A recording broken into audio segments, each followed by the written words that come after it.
Madame Thomas. Madame Thomas qui n'est pas désespérée, mais qui regrette que le gouvernement italien n'ait pas levé sa réserve sur la révision du cadre financier pluriannuel.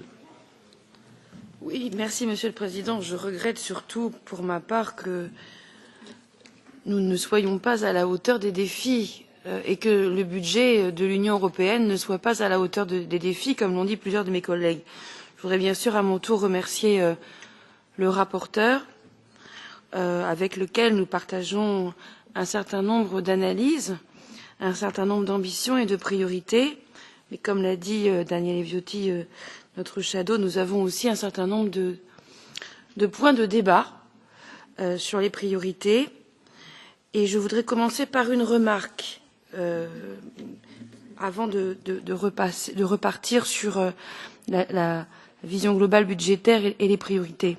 Cette remarque, elle est contenue, elle est en quelque sorte une critique, on va dire ça comme ça, sur le point 3 de ce document, où vous avez une formule dangereuse, me semble-t-il.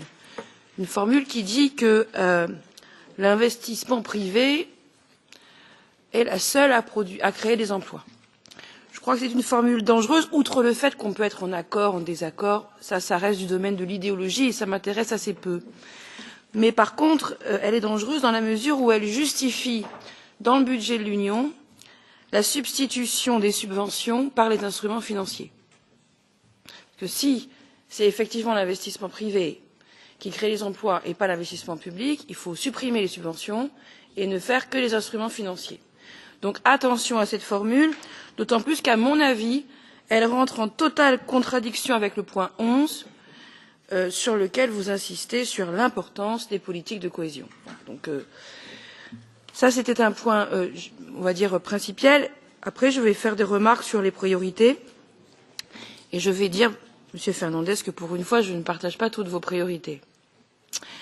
Tout d'abord, nous avons un tout petit budget, comme ça a été dit, et donc, à un moment donné, il faut faire des arbitrages. Et s'il y a des arbitrages à faire, je suis désolée de le dire, mais pour ma part, on peut avoir la discussion, hein, et il faudra l'avoir avec les autres commissions. Mais le pass intégral, franchement, il faut m'expliquer pourquoi il est si important dans le contexte où nous sommes, avec le budget que nous avons. Moi, je pose le débat, je le clos pas, mais je pose le débat.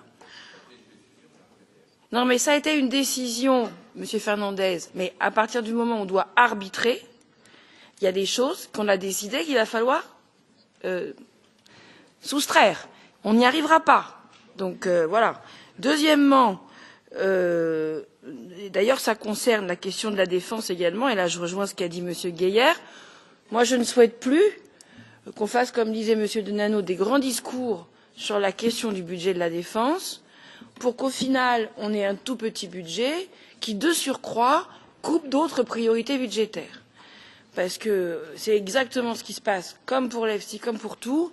À chaque fois, grand discours, petits moyens, et en plus, en situation de redéploiement, c'est-à-dire de coupe budgétaire.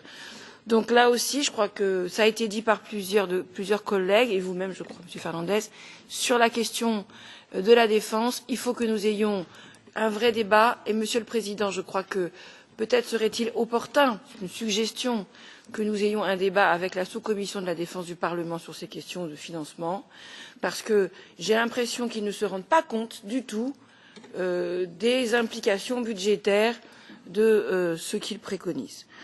Ensuite, pour finir, je trouve qu'il y a une ambiguïté dans ce pré-rapport des guidelines, ambiguïté et peut-être même déséquilibre sur la partie sécurité, en tout cas sur la partie qui concerne les migrations. Je trouve que, personnellement, la dimension humanitaire n'est pas mise en exergue. On parle de la Russie, mais on ne parle pas de la Syrie, par exemple. Et je crois qu'il y a peut-être sans doute une reformulation à opérer sur ce point. Merci beaucoup.